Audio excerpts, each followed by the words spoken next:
and there's really only one place I think to start this week with the chat. It's the big one at Autzen, number 2, Ohio State, number 3, Oregon. Right now, Buckeyes looking at 3.5-point favorite. Total around 53.5 is where we're at.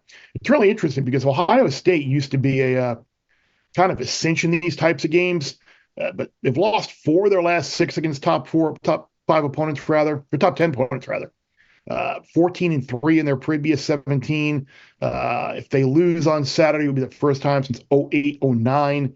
They dropped 3 straight games against top 10 teams. A lot of times these big top 3 matchups don't live up to the hype, Geoff.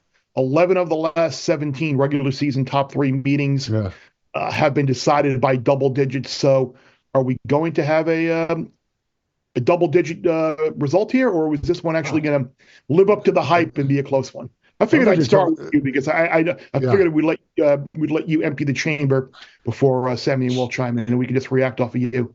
I mean, what I just heard from you is that Oregon's going to win by double digits, right? Ohio State doesn't play well in these matchups, and then they win, and then these games never live up to the billing. I was surprised to see the total open up lower. I think it's been bid up a little bit now. But look, here's my simple way to put this game. Ohio State has more ways to win, right? They're a little bit deeper. They have wide receivers that throw the ball up to and make plays. Oregon doesn't have that capability on offense. We don't have anyone to stop Jeremiah Smith if he wants to catch the ball one-handed. I think they have more ways to win. Doesn't mean they're going to win. Oregon needs a game from Dylan Gabriel that is an A game. He's played B games for the most part this season. The red zone turnovers have been bad the last couple of weeks. So if we get that A game from Gabriel, Oregon can win this game. But I think, guys, if Oregon wins, it's an over game.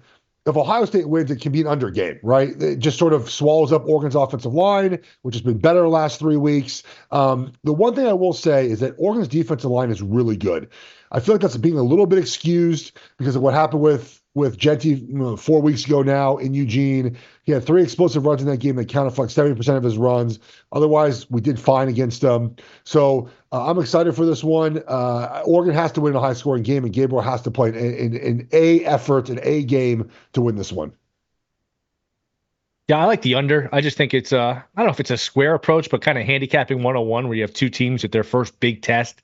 Little feeling out process early. It's not that it's the Super Bowl, but we see this all the time in the Super Bowl where there's nerves. You don't want to, it's almost like a boxing match where you don't want to get knocked out early. There's a little bit of a feeling out process. And I think matchup-wise, it favors an under for a lot of the things Geoff was talking about, where Oregon, they haven't gotten a lot of chunk plays. They haven't been good finishing drives on offense. Meanwhile, if there is one weakness for them defensively, Oregon, it's running the ball. And Chip Kelly is going to run the ball. He's going to run it between the tackles, and I think he's just going to try to wear on this Oregon defensive line and get his 4 or 5 yards a clip. And maybe in the first quarter, those runs are 2 and 3 yards. And by the second half, and by the time that defensive line wears down, those open up to be 4, 5, 6-yard carry. So running clock, Oregon can't finish drives to me, 24-21, even 27-24 gets you home for an under.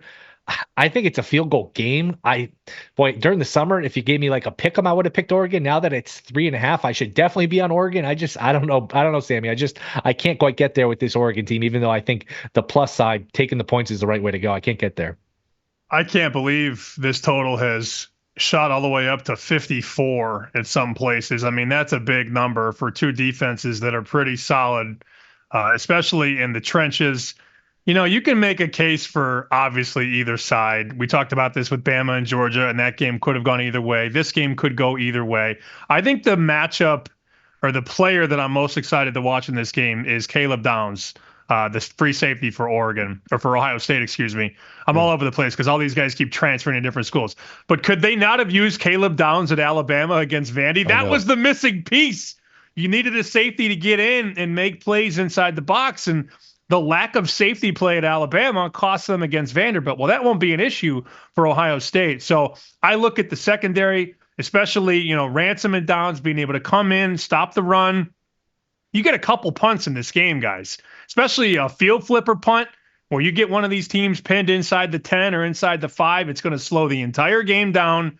And I believe both defenses are ahead of both offenses. Not really impressed with Will Howard. Not really that impressed with Dylan Gabriel yet. And look, as good as, Ohio State has looked, Ohio State has played nobody. Geoff, can Oregon be physical? That's all I need to know. If they can be physical, this is an under game. If Oregon's soft, it's an over game. To me, it's that simple. So two things. One is that I was watching Ohio State's defense today against Michigan State and against Iowa. I'm glad you mentioned their safeties, Sammy, because the big difference between the NFL game and the college game on defense is safety play, right? In the NFL, safeties fill the box fast and they make those tackles. Ohio State safeties are incredible. They're in that box making those tackles like NFL guys. I mean, Down started as a true freshman for Nick Saban. Like legitimate, these are NFL top first-round safeties they have. Oregon is going to have a problem with that.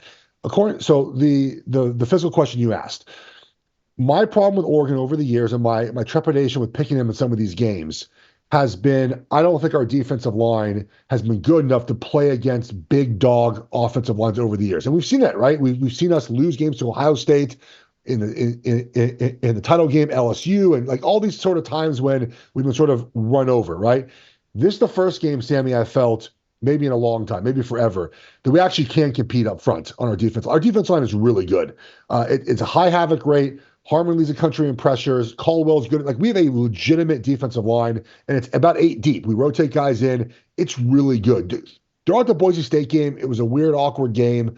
So, yes, I think we can compete physically up front. Offensive line, there's some question marks. We'll see how it goes against Ohio State. But I think our defensive line can compete physically in this game, where I feel like in previous iterations of this game, we have not been able to do that. Bear Bets full episodes drop twice a week right here on the Bear Bets YouTube channel. Remember to subscribe to stay ahead of the odds, and let's celebrate all of our wins together.